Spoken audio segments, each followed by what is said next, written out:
2025 may have seemed like a quiet year for gaming, but there were 5 game-changing moments that I think we'll look back on and realise were turning points for the industry. I think this quiet year might just have a loud legacy. You know, like your boring uncle that turned out to be a serial killer. What are those 5 events? Well, I think it's important to discuss them within the context of the entire year. Oh, come on. Look, the sooner we start, the sooner we finish. January. A judge has used a Quest headset to virtually view a crime during a trial. Oh, hey, I've got a Quest headset here. Let's have a look. Oh my god, give them a life sentence. That's disgusting. Some genius figures out how to get Doom running inside a PDF. Do a Word document next, because I've got some scores to settle with Clippy. Sony patents a new AI system that helps predict player behaviour to reduce online lag.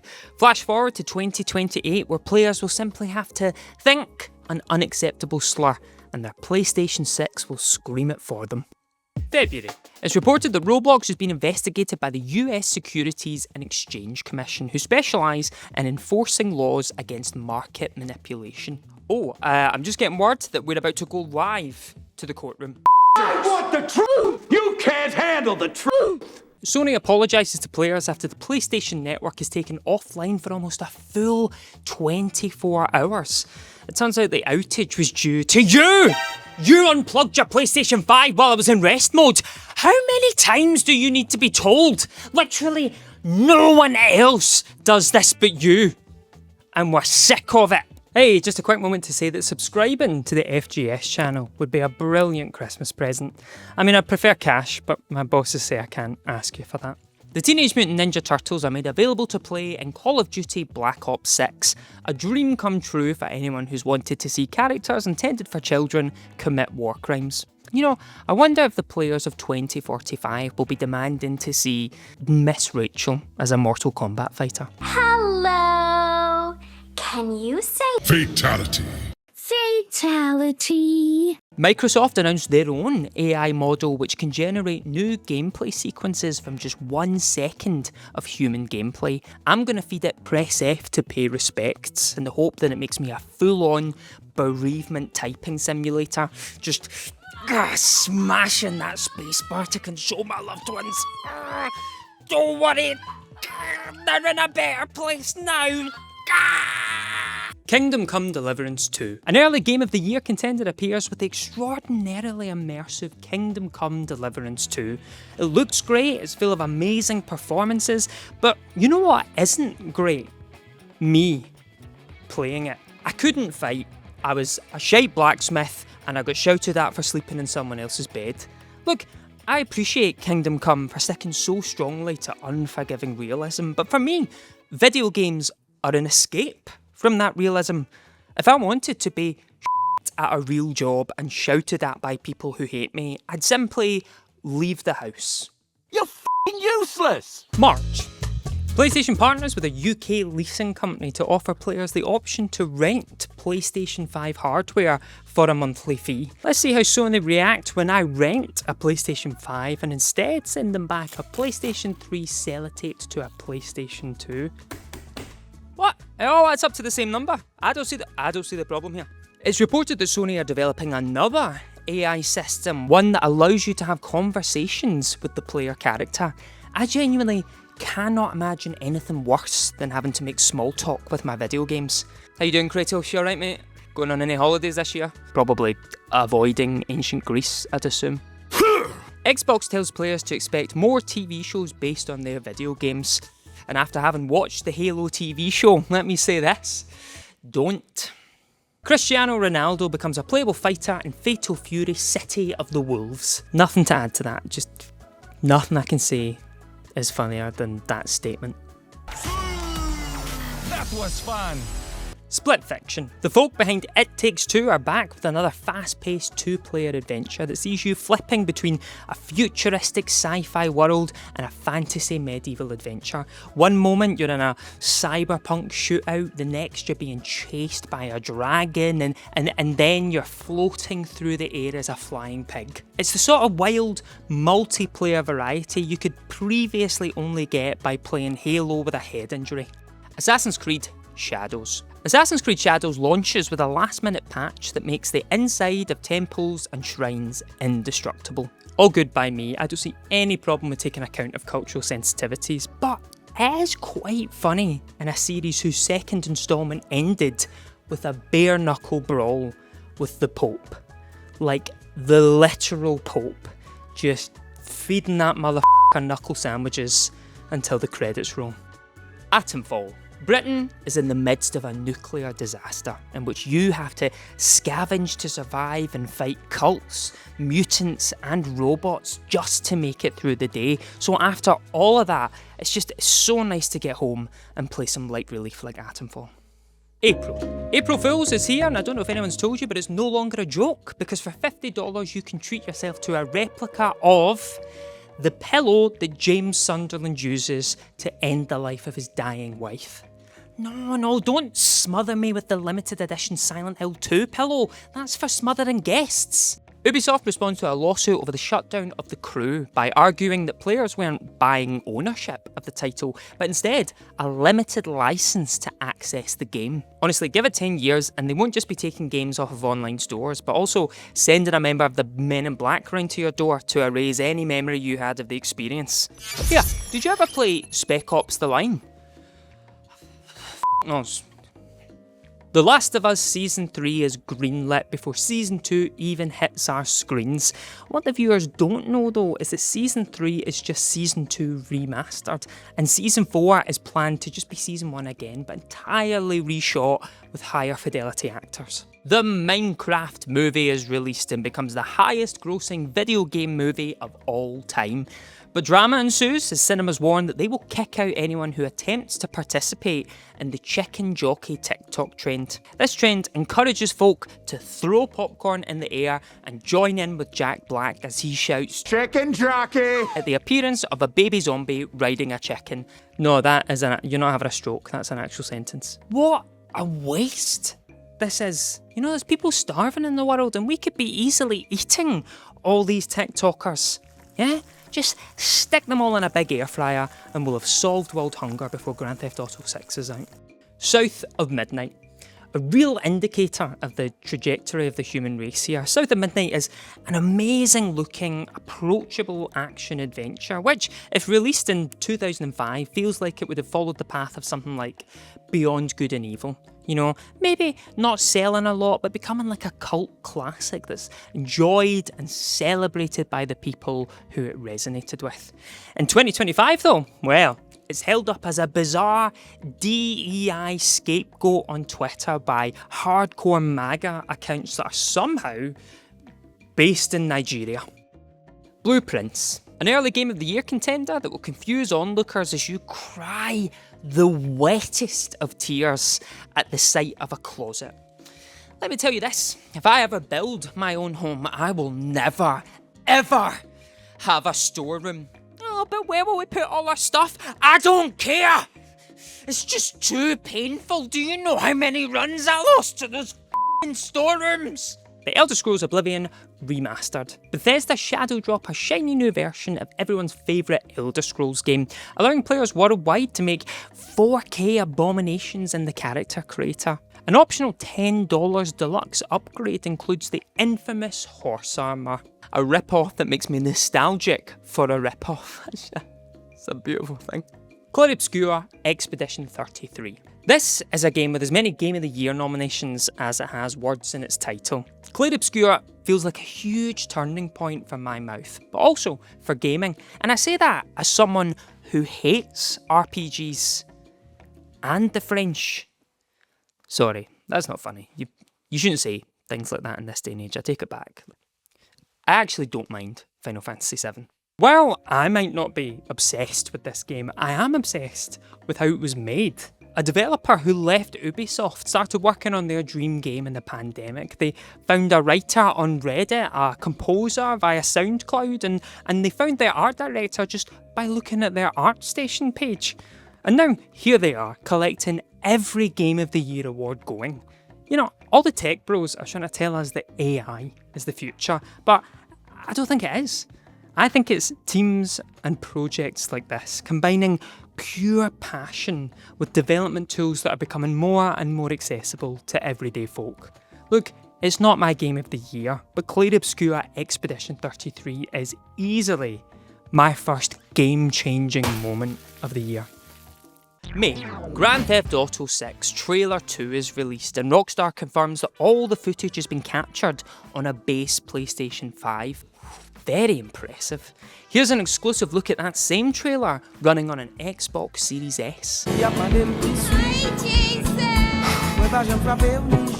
From Software partner with A24 to produce a film adaptation of Elden Ring.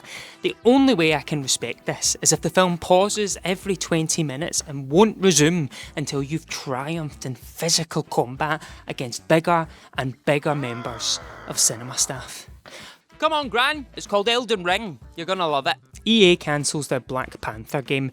No word on their Iron Man game yet, although there's a good chance that if they do cancel it, they can just reuse all the assets to make a Doctor Doom game instead. That's a good joke, if you think about it. Just think about it. Elden Ring Night Rain. A very funny state of affairs in which From Software creates a game exclusively for 3 players, only to realise that most of their audience don't have more than one friend who didn't also birth them. Within days of launch, they backtrack, announce a patch for duos, and all the world's gamers breathe a huge sigh of relief that now they'll only have to kidnap one person.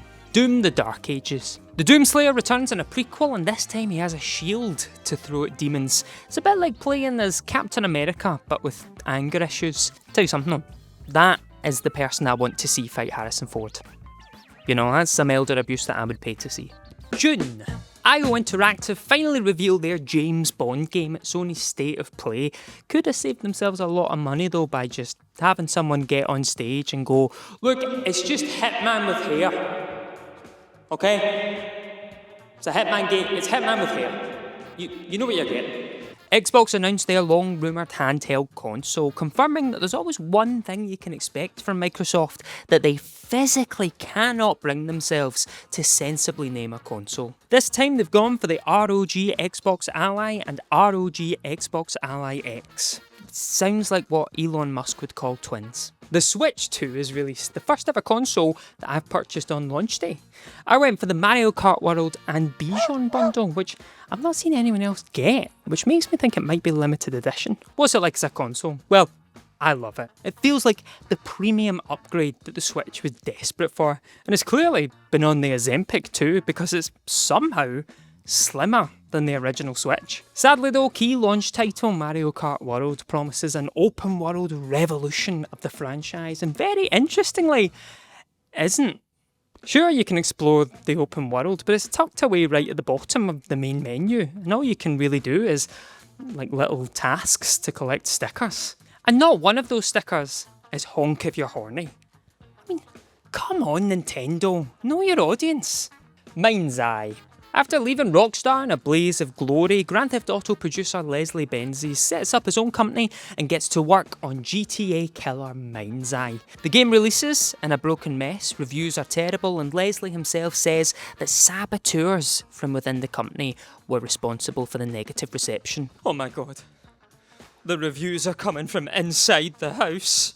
Rematch. The folk behind the incredible Sifu launch a new 3 vs 3 online multiplayer soccer game. Guys, no! I want Sifu 2. These are not the kind of balls I want to be kicking. Death Stranding 2. Hideo Kojima is back with Norman Reedus' Pro Postman Simulator 2. All of Kojima's genius hallmarks are here. Gameplay unlike anything else out there, endearing, unique characters, and a world just wrapped in that Kojima madness we know and love. And it's a big year for Death Stranding, as the A24 produced film is leaked by A24 themselves, selling a t-shirt with the studio's name but in Death Stranding's font. This is why I play it safe and write everything in Comic Sans. Michael Sarnowski, the director of the film, says it will tell a story that you haven't seen in this world. Oh, maybe one that makes sense then? That would be nice. July. A surprise update for The Last of Us Part 2 adds a mode that allows you to experience the story in chronological order. Fingers crossed the next update lets you move backwards in time so that I can save my boy! Let me save my boy! Netflix gives the go-ahead to an Assassin's Creed series. It's about power, violence, sex, greed, and watching an Italian man collect 200 flags for no reason. It's announced that British actors Beau Bragison and Benjamin Evan Ainsworth will star as Zelda and Link in the Legend of Zelda film. Link made his screen debut in British soap Emmerdale, which will mean nothing to American viewers but brings a whole new dimension to the character that those eyes are aware of the dingles. They still have standards. Those standards just happen not to exclude having an affair with your cousin. A new learning hub is introduced to Roblox that offers a host of interactive educational experiences targeting a wide range of ages. So, if any groomers are looking to scrub up on their math skills, win-win. Donkey Kong Bananza. 1 month on from release, the Switch 2 gets its first actual game, and Nintendo give Donkey Kong a legendary refresh, pairing him with the OG heroine Pauline in the cutest case of Stockholm Syndrome that I've ever seen. And it may seem like a surprise to some, but this is another game-changing moment for me. Mario Kart World made me nervous that Nintendo weren't keen on experimenting with what made the Switch 1 work, but Donkey Kong feels like a big, bold reinvention of one of their main icons. It's not Mario, it's not Metroid, it's not Zelda, it's something completely new. It's a big, daft gorilla smashing everything to smithereens. There's moments in this game that I thought were genius near the beginning, where they set up puzzles that feel like they should be solved by Mario-style platforming, only for you to go, wait a minute, what am I doing? I can just punch through all this shit, and it is joyous. It's easily my game of the year, and can only be bettered with the Animal Crossing crossover DLC that lets me terrorise everyone's islands. Also, I'm now always going to associate this game with accidentally making gaming legend Suda51 think that my wife divorced me because of it. Have a look at this. What is Suda playing at the moment? Bananza. Does Suda have all the bananas in Bonanza? No, I'm still trying to collect them all. I think I've got about 60-something% of them right now. I have all the bananas in Bonanza. Could you ask Suda if he is impressed? That's amazing, man. Thank you. Thank you. That's like super hard, right? Yes. Could you tell Suda that because of this, my wife has left me? That's right. My wife has left me. But I have all the bananas. でも、バナナ全部揃ってるから、ええねん。I don't know what to say to that. Oh yeah. Great. Yeah. Hey? Did your wife really leave you? Or? No, still married. He was like, man, I was surprised there. Just a joke. Just a joke. Tell me what if it was like it. August. Twisted Metal Season 2 drops, and the FBI are in talks for advice on their witness protection schemes because absolutely no one was aware of Season 2's existence. I mean, did you know? Did anyone here? I had no idea. Did you know? Hideo Kojima says that too many big budget games look the same these days. Nonsense. Compare this footage of God of War to this footage of Doom. See? Completely different. Mafia, the old country, launches, and at a Metascore of 74, it's an offer you can't refuse. When it's on sale, maybe. I don't know, if you've got nothing else to play. I was genuinely quite surprised by that score though, because this is a slick adventure that keeps the Mafia series alive and well like a horse's head in your bed. That makes no sense. Sorry, that makes no sense. Anyway, you can get this pretty cheap now, so why not treat yourself and pick it up for Christmas? Metal Gear Solid Delta Snake Eater. The critically acclaimed third entry in the Metal Gear Solid franchise is remade without Hideo Kojima's involvement. It is exactly the same game, just 60% more rubbery looking. But look, it's still Metal Gear Solid 3. Still one of the best games of all time. I stuck it on for 10 minutes to see what this remake was like, and then accidentally played the whole game. It's Metal Gear Solid 3. I'm sorry, but it's amazing, no matter how rubbery it looks. September. A sequel to the Mario movie is announced called the Super Mario Galaxy movie. What a surprise if it hadn't been leaked on an Old Spice can. And Nintendo announced on the same day that Virtual Boy games are coming to the Nintendo Classics app. Although, I really don't think they should be part of the Nintendo Classics line of apps. You know, the Virtual Boy should have its own app. Like, the Nintendo Failures. The Nintendo What the F Were They Thinkings. Sophie Turner is cast as Lara Croft in Amazon's Tomb Raider series, which I'm delighted about. I'm a big fan of her, big fan of writer and exec producer Phoebe Waller-Bridge. I just hope that this adaptation is maybe a bit more faithful to the 90s originals, except for the fact that it looks like someone could lose an eye on one of Lara's boobs. Yeah, they don't have to do that. They can leave that bit out. I'm okay with that. Paramount signs a deal with Activision to produce a Call of Duty movie. Yes! A movie about war! Oh, I've been desperate to see one of those. Insomniac Games give us our first non-leaked look at their Wolverine game, set to launch exclusively for PlayStation 5 in fall 2026. The trailer itself looks amazing, but it's incredibly violent, so don't worry, we've created a PG version just for this video that cuts out all the graphic content, leaving just the family-friendly material. Roll VT.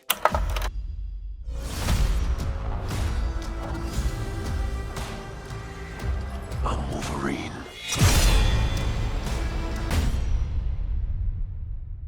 Borderlands 4. Borderlands 4 is released, and in regards to it potentially costing $80, Gearbox CEO Randy Pitchford tweets saying, "If you're a real fan, you'll find a way to make it happen." You know, I've always dreamed of meeting Randy Pitchford, ever since I became a real fan of kicking people up the arse. I'll find a way to make it happen. Silent Hill F. At first I thought they called this Silent Hill F because every preview made me go but this is actually a horrifying breath of fresh air for the series. It's a slick, straightforward, unique survival horror that feels ripped from the PlayStation 2 days, and that's a good thing.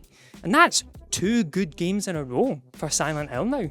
With Townfall on the way and the original Silent Hill being remade, it might just be time that us Silent Hill boys can finally turn to the Resident Evil fans and say, "Hey, get up you! We've got good games now too! We've got good games now too!" Silksong. Silksong launches and immediately crashes a number of digital storefronts as people desperately rush to download it. You think this is bad? Wait until Silksong is released, because then it's good. Wait. This is Silksong. What do we make jokes about now? And it's probably not a surprise to say that Silksong is another game-changing moment of 2025. How could it not be? An indie game that crashed Steam. No matter how difficult it is, this is the sort of stuff that we need to celebrate. Small teams making unique experiences and crashing the world's video game infrastructure. Thank God it didn't have a physical release. Streets would have been like a war zone. October. Xbox Game Pass prices rise by 50% with all tiers renamed and repriced. My favourite has to be Xbox Game Pass Standard becoming Game Pass Premium. If I were CEO, here's how I'd do the next price increase. I'd rename them Xbox Game Pass Cheap, Game Pass Cheaper, and Game Pass Cheapest. And they'd all cost $100 a month. Sonic the Hedgehog is added as a new voice to the Waze app and simply has to be heard to be believed. We're gonna have a great drive today. Excellent handling so far. Police reported ahead. Just keep cruising and let them do their thing. Accident reported ahead. Yikes. I hope everyone's okay. A sentence here which sounds insane to say, but Halo was announced for the PlayStation 5 with the Campaign Evolved remaster. Surprisingly, Xbox fans are okay about it, which says a lot about their current mental state. If you're friends with any Xbox fans, just check in on them, okay? It was a bit of a rubbish announcement though. Here's how I would have done it. Blackout. And then slowly lights up on a figure. Who is it? We can't see. The smoke clears and we realise that it's Astrobot holding the severed head of Master Chief. As if to say, we've won. PlayStation has won. And despite the horror of the situation, it looks really cute. You know, because it's Astrobot. Aww, look at his wee blood-stained face. Ghost of Yai. The Ghost series returns with a glossy, high-budget slice of samurai fun with Ghost of Yai. The combat is as great as ever. The open world has been nicely streamlined, and this is easily one of my games of the year. I mean, is there anything more fun than throwing a katana in a person's face? No. And that's why I'm serving a life sentence. November. Rockstar delayed Grand Theft Auto 6 to November 19th, 2026. Oh man, that is shit. Appropriate though, because November 19th is World Toilet Day. Genuinely, Google it. The Independent Workers' Union of Great Britain accuses Rockstar of union busting after the studio dismisses over 30 employees with no notice period. Rockstar claims that the workers were instead fired for leaking confidential information. It is quite a flex to delay a game and fire folk in the same week. How dare they try and start a union? Get rid of them now! Who is it that's making this game? Anyway, joking aside though, this is another game-changing moment of the year for me. Legally, we have to clarify that the whole situation is still under review. Keir Starmer has called the situation deeply concerning and ordered an investigation into it. But, I mean, what are they going to do if they're found at fault? Fine them? Ooh, do you accept shark cards? You do? Great. So look, whichever side of the argument is the truth, I feel like this whole situation shows that the method of making quadruple A billion-dollar blockbuster games is, it's maybe unsustainable. I mean, you've got a small team making Silksong and the Avengers of social media coming together to create Clair Obscur. It can't help but make companies like Rockstar feel like dinosaurs. But as a counterpoint to that, Grand Theft Auto 5 still finds itself routinely in the top 10 charts, having sold a mind-boggling 220 million copies in the 12 years since its release. As successful as Clair Obscur has been, and it's sold over 6 million copies since its launch in April, will it reach Grand Theft Auto 5 numbers? Will it still be in the top 10 charts in 2037? Look, who knows? But let's be very honest with ourselves here. The world would be a more boring place if Rockstar weren't making these behemoths, these big quadruple A games. And look, I say that as someone who didn't complete Red Dead 2 until the pandemic. I literally needed the world to stop to get through that game. But I can't deny that no one is making games like Rockstar, and I would be sad to see them gone. Being a AAA developer is hard. The demands these days are greater, the scrutiny has never been higher, but if you get it right, then this is still how the most popular games are made. Look, Grand Theft Auto 6 is going to make $1 gajillion, even if it releases in 2028 as a broken mess and costs $300 and the sacrifice of your firstborn child to play. But with a 13-year wait between installments and protests happening outside their offices, we might never see a game being made like this again, and that might be for the best. Valve announces 3 new Steam hardware devices: the Steam Machine, VR headset, Steam Frame, and a new Steam controller. I don't know what it is about the Steam controller, but I kind of feel weird about using it. It's just something about those trackpads. I feel like if I touched them, I'd be violating the controller. Do you know what I mean? Is that weird? Do I sound mad here? Because it's like, I feel like if I used those trackpads, I feel like I'd be touching something I shouldn't be touching. I think it's just where they're placed. Am I going mad? Is this like Freudian or something? Should I be seeking a medical professional? Let me know down in the comments. Call of Duty Black Ops 7. Call of Duty Black Ops 7 launches with everyone's favourite character, Jess from Gilmore Girls. First of all, we should try and get within, say, a foot of each other. The single player campaign can only be played online, and get this, you can't pause the game. Cut to Black Ops 8, which can only be played if you first solder your hands to the controller and promise to play it until you literally drop dead. December. A short film in the Kill Bill universe that Quentin Tarantino always wanted to make is brought to life in the world of Fortnite. I can't wait for the Shining remake, shot entirely in a video game, where a writer takes his family to live in an abandoned hotel. The Habbo Hotel. Metroid Prime 4 beyond. We waited 18 years for a sequel that has a companion who feels like the unholy creation between every Marvel script ever written and the concept of cringe itself.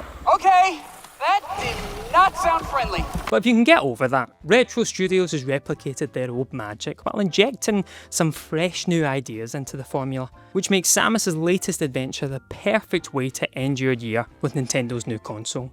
And also, mouse controls.